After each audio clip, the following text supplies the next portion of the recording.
Hi, ನಾನು Sandeep from tech in Kannada. ಎಲ್ರಿಗೂ ಇವತ್ತಿನ ಭಾನುವಾರದ ಟೆಕ್ ನ್ಯೂಸ್ಗೆ ಸ್ವಾಗತ. ಪ್ರತಿ ವಾರದಂತೆ ಈ ವಾರನೂ ಕೂಡ ಕೆಲವೊಂದು ಇಂಟ್ರೆಸ್ಟಿಂಗ್ ಟೆಕ್ ನ್ಯೂಸ್ ಎಲ್ಲ ಇದೆ. ಇವತ್ತಿನ ಮೊದಲ ಟೆಕ್ ನ್ಯೂಸ್ ಬಂದ್ಬಿಟ್ಟು ನಮ್ಮ ಭಾರತ ಸರ್ಕಾರ ಇದೇ ಆಗಸ್ಟ್ 15ನೇ ತಾರೀಕಿಂದ ಸ್ವತಂತ್ರ ದಿನಾಚರಣೆಯ ದಿನದಿಂದ ಫಾಸ್ಟ್ ಆಗಿಂದು ಆ್ಯನ್ಯುವಲ್ ಸಬ್ಸ್ಕ್ರಿಪ್ಷನ್ ಪಾಸನ್ನು ತೊಗೊಂಬರ್ತಾ ಇದ್ದಾರೆ. ಸೊ ಈ ವಾರ ಮಿಸ್ ಮಾಡ್ಕೊಂಬಿಡಿ. ಸೊ ಈ ಪಾಸನ್ನು ನೀವು 3,000 ರೂಪಾಯಿ ಕೊಟ್ಟು ಪರ್ಚೇಸ್ ಮಾಡಿದ್ರೆ ಒಂದು ವರ್ಷದಲ್ಲಿ 200 ಸಲ ನ್ಯಾಷನಲ್ ಹೈವೇ ಟೋಲ್ಗಳನ್ನು ಪಾಸ್ ಮಾಡ್ಬೋದು. ನೀವೇನಾದರೂ ಬೆಂಗಳೂರು ಮೈಸೂರು, ಬೆಂಗಳೂರು ಹಾಸನ ಅಥವಾ ಬೆಂಗಳೂರು ತುಮಕೂರು ರೋಡ್ಗಳಲ್ಲಿ ಓಡಾಡ್ತೀರಾ ಅಂತ ಅಂದರೆ ಇದೆಲ್ಲ ನ್ಯಾಷನಲ್ ಹೈವೇ ಆಯಿತಾ. ಸೊ ಇದರಲ್ಲಿ 200 ಸಲ ವರ್ಷದಲ್ಲಿ 3,000 ರೂಪಾಯಿ ಕೊಟ್ಬಿಟ್ಟು ಟ್ರಾವೆಲ್ ಮಾಡ್ಬೋದು. ಪರ್ಸ್ನಲಿ ನನಗೆ ಹೆವಿ ಯೂಸ್ ಆಗುತ್ತೆ. ನಾನು ಹೆವಿ ಬೆಂಗಳೂರು ಟು ಹಾಸನ ಓಡಾಡ್ತೀನಿ. ಅದರಿಂದ ತುಂಬ ದುಡ್ಡನ್ನು ನಾನು ಸೇವ್ ಮಾಡ್ತೀನಿ. ಸೊ 15ನೇ ತಾರೀಕು ಮಿಸ್ ಇಲ್ಲದೆ 100% ಪರ್ಚೇಸ್ ಮಾಡ್ತೀನಿ ಆಯಿತಾ. ಇನ್ನೊಂದು ವಿಷಯ ಏನಪ್ಪ ಅಂದರೆ ಇದು ಬರೀ ನ್ಯಾಷನಲ್ ಹೈವೇಗಳಲ್ಲಿ ಮಾತ್ರ ಕೆಲಸವನ್ನು ಮಾಡುತ್ತೆ. ಸ್ಟೇಟ್ ಹೈವೇಗಳಲ್ಲಿ ಫಾರ್ ಎಕ್ಸಾಂಪಲ್ ಸ್ಟೇಟ್ ರನ್ ಮಾಡುವಂಥ ರೋಡ್ಗಳು, ಟೋಲ್ಗಳು, ಈ ನೈಸ್ ರೋಡ್ ಕೂಡ ಅಷ್ಟೇ ಪ್ರೈವೇಟ್ ಟೋಲ್ ಅದು ಆಯಿತಾ. ಸೊ ಇಲ್ಲೆಲ್ಲ ಇದು ಕೆಲಸವನ್ನು ಮಾಡಲ್ಲ. ನಿಮ್ಮ ಏನು ಫಾಸ್ಟ್ ಆಗಿರುತ್ತೆ ಅದರಲ್ಲಿ ಕ್ಯಾಶ್ ಇರುತ್ತಲ್ವಾ, ಸೊ ಅದರಲ್ಲಿ ನೀವು ರೀಚಾರ್ಜ್ ಮಾಡಿರ್ತೀರಲ್ವ, ಅದರಿಂದ ಕಟ್ ಆಗುತ್ತೆ ಪಾಸ್ ಇದ್ರೂ ಸಹ. ಸೊ ನಿಮ್ಮ ಪಾಸು ಬರೀ ನ್ಯಾಷನಲ್ ಹೈವೇಲಿ ಮಾತ್ರ ಕೆಲಸವನ್ನು ಮಾಡುತ್ತೆ. ಜೊತೆಗೆ ಇದು ನಾನ್ ಕಮರ್ಷಿಯಲ್ ವೆಹಿಕಲ್ಗಳಿಗೆ ಮಾತ್ರ ಆಯಿತಾ. ಸೊ ವೈಟ್ ಬೋರ್ಡ್ ವೆಹಿಕಲ್ಗಳಿಗೆ ಮಾತ್ರ, ಎಲ್ಲೋ ಬೋರ್ಡ್ಗೆ ಇದು ಇಲ್ಲ ಆಯಿತಾ.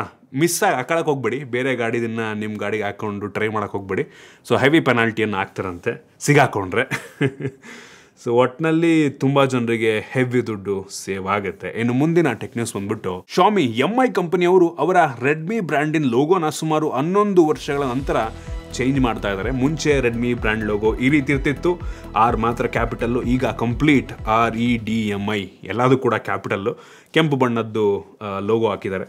ಸೊ ಚೆನ್ನಾಗಿದೆ ಒಂದು ಲೆವೆಲ್ಗೆ. ಇನ್ನು ಮುಂದಿನ ಟೆಕ್ ನ್ಯೂಸ್ ಬಂದ್ಬಿಟ್ಟು ಗೋವಾದಲ್ಲಿ ಒಂದು ಹೊಸ ಬಿಲ್ಲನ್ನು ಪಾಸ್ ಮಾಡಿದ್ದಾರೆ. ಏನಪ್ಪ ಅಂದರೆ ನೀವೇನಾದರೂ ನಿಮ್ಮ ಮನೆಯ ಕಸವನ್ನು ಎಲ್ಲಿ ಬೇಕಲ್ಲಿ ಎಸಿತಾ ಇದ್ದೀರಾ ಅಂತ ಅಂದರೆ, ಎಲ್ಲಿ ಬೇಕಲ್ಲಿ ಸುಸ್ಸು ಮಾಡ್ತೀರಾ ಅಂದರೆ, ಎಲ್ಲಿ ಬೇಕಲ್ಲಿ ಉಗಿತೀರಾ ಅಂತ ಅಂದರೆ ಅಪ್ ಟು 3 ಲಕ್ಷ ರೂಪಾಯಿ ತನಕ ಫೈನು, ಈವನ್ ಜೈಲು ಕೂಡ ಆಗುವ ಸಾಧ್ಯತೆ ಇರುತ್ತೆ. ಈ ಒಂದು ಬಿಲ್ಲು ನಮ್ಮ ದೇಶದಾದ್ಯಂತ ಬರಬೇಕಾಯ್ತಾ. ನನ್ನ ಮನೆ ಹತ್ರ ನೋಡ್ತಾ ಇರ್ತೀನಿ, ಬೋರ್ಡ್ ಹಾಕಿರ್ತಾರೆ ಕಸ ಹಾಕಿದ್ರೆ 1,000 ರೂಪಾಯಿ ಫೈನ್ ಅಂತ. ಅಲ್ಲೇ ಕಸ ಹಾಕೋಗಿರ್ತಾರೆ. ರಂಗೋಲಿ ಬಿಟ್ಟಿರ್ತಾರೆ ಎಷ್ಟೋ ಸಲ ಆಯಿತಾ, ಕಸ ಹಾಕಬಾರ್ದು ಜಾಗದಲ್ಲಿ ಅಂತ, ಅದ್ರ ಮೇಲೆ ಕಸವನ್ನು ಎಸ್ಬಿಟ್ಟು ಹೋಗಿರ್ತಾರೆ. ಸೊ ಈ ಒಂದು ರೂಲ್ ಬಂದುಬಿಟ್ಟು ಒಂದು 50-100 ಜನಕ್ಕೆ ಈ ಥರ 3 ಲಕ್ಷ ರೂಪಾಯಿ ಫೈನ್ ಹಾಕಿ ಜೈಲಿಗೆ ಕಳಿಸ್ಬೇಕು. ಆಗ ನಂಗೆ ಅನ್ನಿಸ್ದಂಗೆ ಜನ ಬುದ್ಧಿ ಕಲಿತಾರೆ ಅಂತ ಕಾಣುತ್ತಾ ಆಯಿತಾ. ಸೊ ರೋಡಲ್ಲಿ ಎಲ್ಲಿ ನೋಡಿದ್ರು ಕಸ. ಈ ರೂಲ್ ಬಂತು ಅಂದರೆ ಸ್ಟ್ರಿಕ್ಟಾಗಿ ಮೋಸ್ಟ್ಲಿ ಆಗ ನಮ್ಮ ದೇಶ ಸ್ವಲ್ಪ ಕ್ಲೀನ್ ಆಗಬಹುದೇನೋ. ನೋಡೋಣ ಯಾವಾಗ ತಗೊಂಬರ್ತಾರೆ ಎಲ್ಲ ಕಡೆ ಒಂದು ರೂಲ್ಸ್ನ ಅಂತ. ಇನ್ನು ಮುಂದಿನ ಟೆಕ್ ನ್ಯೂಸ್ ಬಂದ್ಬಿಟ್ಟು ಟ್ರೂ ಕಾಲರ್ನವರು ಐಫೋನ್ನಲ್ಲಿ ಕಾಲ್ ರೆಕಾರ್ಡಿಂಗ್ ಫೀಚರ್ನ ರಿಮೂವ್ ಮಾಡ್ತಾ ಇದ್ದಾರೆ. ಸೊ ಇದು ಆಪಲ್ದು ಕೆಲವೊಂದು ಗೈಡ್ಲೈನ್ಸ್ ಏನೇನೋ ಇದೆ ಆಯಿತಾ. ಸೊ ಆಲ್ರೆಡಿ ಕೆಲವೊಂದು ಐಫೋನ್ಗಳಲ್ಲಿ AI ಫೀಚರ್ ಬಂದ್ಬಿಟ್ಟಿದೆ ಆಯಿತಾ, ಕಾಲ್ ರೆಕಾರ್ಡ್ ಮಾಡಿಕೊಂಡು ಸಮ್ಮರೈಸ್ ಮಾಡುವಂಥ ಫೀಚರ್. ಅದು ಬಂದಮೇಲೆ ಹಂಗೆ ಅನ್ನಿಸ್ದಂಗೆ ಯಾರು ಕೂಡ ಈ ಟ್ರೂ ಕಾಲರಿಂದು ರೆಕಾರ್ಡಿಂಗ್ ಫೀಚರ್ನ ಯೂಸ್ ಮಾಡಲ್ಲ ಅಂತ ಕಾಣುತ್ತೆ. ಮತ್ತು ಏನೋ ಕೆಲವೊಂದು ಹೊಸ ಗೈಡ್ಲೈನ್ಸ್ನ ಕೂಡ ತಂದಿರ್ಬೋದೇನೋ ಆಪಲ್ಲು, ಅದರಿಂದ ಇವರು ಈ ಕಾಲ್ ರೆಕಾರ್ಡಿಂಗ್ ಫೀಚರ್ನ ರಿಮೂವ್ ಮಾಡ್ತಾ ಇದ್ದಾರೆ. ಇನ್ನು ಮುಂದಿನ ಟೆಕ್ ನ್ಯೂಸ್ ಬಂದ್ಬಿಟ್ಟು ಆಪಲ್ನವ್ರು ಏನು ಹೊಸದಾಗಿ iPhone 17 ಸೀರೀಸ್ನ ಲಾಂಚ್ ಮಾಡ್ತಾ ಇದ್ದಾರೆ. ಅದರಲ್ಲಿ iPhone 17 ಏರ್ ಸ್ಮಾರ್ಟ್ಫೋನಲ್ಲಿ ಕೇವಲ 2.49 mm ಥಿಕ್ನೆಸ್ ಬ್ಯಾಟ್ರಿ ಇರುತ್ತಂತೆ ಆಯಿತಾ. ಬರೀ 2.5 mm ಥಿಕ್ನೆಸ್ನ ಬ್ಯಾಟ್ರಿ ಅಂದರೆ ಯೋಚನೆ ಮಾಡ್ಕೊಳ್ಳಿ. ಆಲ್ರೆಡಿ ಫೋನೇ ತುಂಬ ತಿನ್ನಾಗಿದೆ, ಅದಕ್ಕಿಂತ ತಿನ್ನಾಗಿರ್ಬೇಕಲ್ವ ಬ್ಯಾಟ್ರಿ. ಇದನ್ನು ಕಂಪೇರ್ ಮಾಡೋದಕ್ಕೆ ಹೋದರೆ iPhone 17 ಪ್ರೋನಲ್ಲಿ ಏನು ಬ್ಯಾಟ್ರಿ ಇದೆ ಅದರ ಅರ್ಧ ಥಿಕ್ನೆಸ್ಸು ಈ iPhone 17 ಏರಲ್ಲಿರುತ್ತಂತೆ.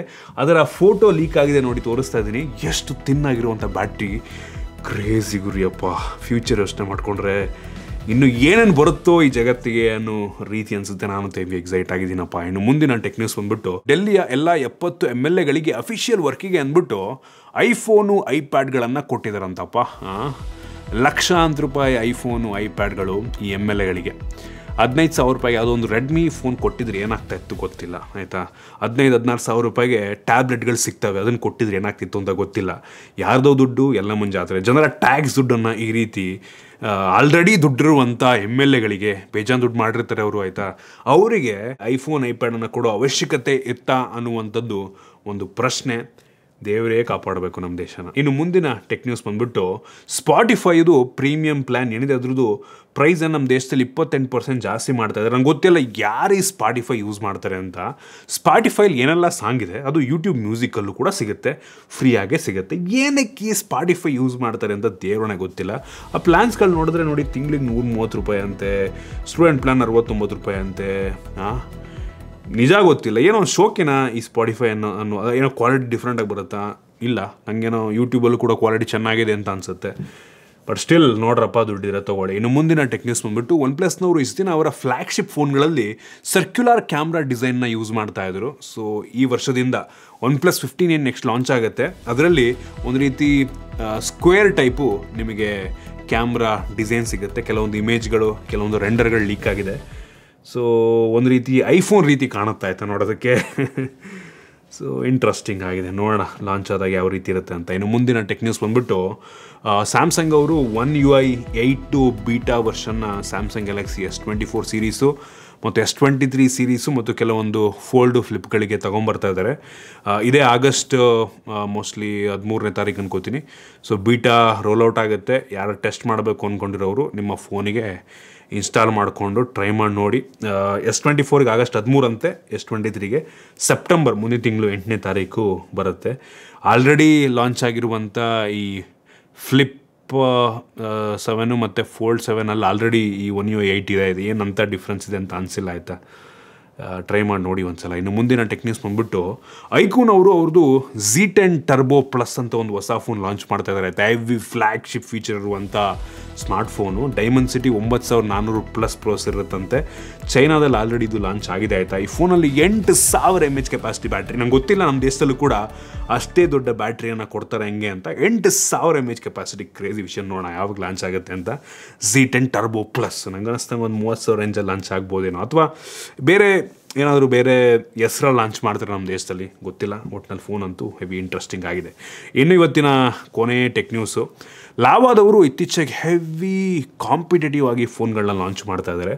ಅವ್ರದ್ದು ಇನ್ನೊಂದು ಫೋನ್ ಲಾಂಚ್ ಆಗ್ತದೆ ಒಂದು 13,000 ರೇಂಜಲ್ಲಿ, ಲಾವಾ ಬ್ಲೇಜ್ ಅಮೋಲೆಡ್ 2 ಅಂತ ಆಯಿತಾ. ಸೊ ಈ ಫೋನು 13,000 ರೇಂಜಲ್ಲಿ ಡೈಮೆನ್ಸಿಟಿ 7060 ಪ್ರೋಸೆಸರ್, ಒಂದೊಳ್ಳೆ ಪ್ರೋಸೆಸರ್. ನನಗೆ ಇಂಟ್ರೆಸ್ಟಿಂಗ್ ಅನಿಸಿದ್ದು ಅಮೋಲೆಡ್ ಡಿಸ್ಪ್ಲೇ ಜೊತೆಗೆ ಈ ಫೋನಲ್ಲಿ UFS 3.1 ಸ್ಟೋರೇಜು, LPDDR5 ರ್ಯಾಮ್ ಇರುತ್ತಂತೆ. ಕ್ರೇಜಿ ವಿಷಯ ಅಲ್ವಾ? ಲಾವಾ ಅಂತ ಬ್ರ್ಯಾಂಡು ಇಷ್ಟು ಕಾಂಪಿಟೇಟಿವ್ ಆಗಿ ಪ್ರೈಸನ್ನು ಫಿಕ್ಸ್ ಮಾಡಿ ನಮ್ಮ ದೇಶದಲ್ಲಿ ಲಾಂಚ್ ಮಾಡ್ತಾ ಇದ್ದಾರೆ. ಬಟ್ ನಂಗೆ ಗೊತ್ತಿಲ್ಲ ಸರ್ವಿಸ್ನ ಇನ್ನೂ ಎಷ್ಟು ಚೆನ್ನಾಗಿ ಕೊಡ್ತಾ ಇದ್ದಾರೆ ಅಂತ. ಕ್ಯಾಮ್ರಾ ಕೂಡ ಒಂದು ಲೆವೆಲ್ಗೆ ಚೆನ್ನಾಗೇ ಇರುತ್ತೆ ಆಯಿತಾ. ಬಟ್ ಈ ಥರ ಕಾಂಪಿಟೇಟಿವ್ ಮಾರ್ಕೆಟ್ನಲ್ಲಿ ಬೆಳೆಯೋದು ತುಂಬ ಕಷ್ಟ. ಮೈಕ್ರೋಮ್ಯಾಕ್ಸ್ಗೆ ಆಗಲಿಲ್ಲ ಆಯಿತಾ. ಮೈಕ್ರೋಮ್ಯಾಕ್ಸ್ ಅವರಂತೂ ಕಿತ್ತೋಗಿರೋ ಬ್ರ್ಯಾಂಡು ಬಂದರು ಇನ್ ಮೊಬೈಲ್ ಅಂತ ಬಂದರು, ಅಂತ ಹೆಸರಲ್ಲಿ ನಮ್ಮ ದೇಶದ ಹೆಸರಿಟ್ಕೊಂಡು ಸಿಂಪತಿ ಕ್ರಿಯೇಟ್ ಮಾಡ್ಕೊಂಡು ಫೋನ್ ಸೇಲ್ಸ್ ಮಾಡೋಣ ಅಂತ ಬಂದರು, ಮುಚ್ಕೊಂಡು ಹೋದರು ಆಯಿತಾ. ಯಾವುದೇ ಕಾರಣಕ್ಕೆ ನೆಕ್ಸ್ಟಿಂದ ಮೈಕ್ರೋಮ್ಯಾಕ್ಸ್ ಅವ್ರು ಏನು ಪ್ರಾಡಕ್ಟ್ ತೊಗೊಂಬಂದ್ರು ಕೂಡ ನಂಬಬೇಕು ಅಂತ ಅನಿಸಲ್ಲ ಆಯಿತಾ. ಆ ರೀತಿ ಮಾಡಿ ಬಿಸಾಕಿದ್ದಾರೆ. ಲಾವಾದವ್ರು ಅಟ್ಲೀಸ್ಟ್ ಆನೆಸ್ಟಾಗಿ ಲಾಂಚ್ ಮಾಡ್ತಾಯಿದ್ದಾರೆ, ನೋಡೋಣ. ಒಟ್ಟಿಗೆ ಈ ಫೋನ್ ಅಂತೂ ಒಂದು ಲೆವೆಲ್ಗೆ ಚೆನ್ನಾಗಿದೆ ಅಂತ ಅನ್ನಿಸ್ತಾ ಇದೆ.